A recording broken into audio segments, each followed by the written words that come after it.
Okay, right here with R&R Automotive, just giving some general diag for eliminating whether the starter itself is bad or not when you're trying to get a vehicle to start. So first off, you always got to make sure that your battery terminals are clean and tight. Got to give it a good wiggle. Make sure they don't move. That's the very first step. Next is pretty simple and straightforward. I know this is a different vehicle I'm moving to, but here is some basic starter wiring that almost all vehicles have. You'll have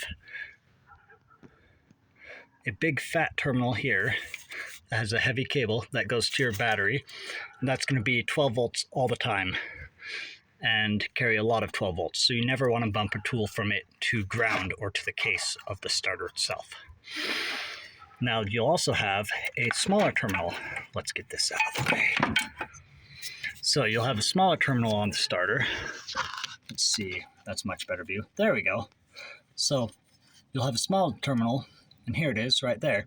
That's what we call the S terminal. Sometimes it'll have a small bolt holding it on. Sometimes it'll be just a little blade connector that slides on.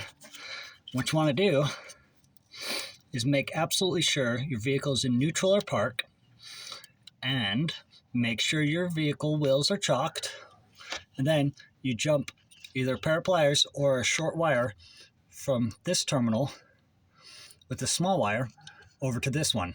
And if you have the small nut style, you don't even need to pull off your wire first. You can just go from stud to stud. And in doing so, you're bypassing your neutral safety switch. So do not do this if you're not in neutral or park and your wheels aren't chalked. But if you jump a wire from here to there, just the big terminal that goes to the rest of the vehicle, the fat cable, your M terminal it's called, constant B+, if you jump that to this small little one, you should hear your starter try to crank and start, even if there's no keys in it or anything. Essentially, you're hot wiring it, you're skipping the neutral safety switch, and a couple other things, sometimes chipped keys, things like that. So shout out to Tombo, made this video real quick for him, just to help with some diag. This won't tell you what's wrong or why your vehicle's not starting, but this can help you figure out, hey, is my starter okay?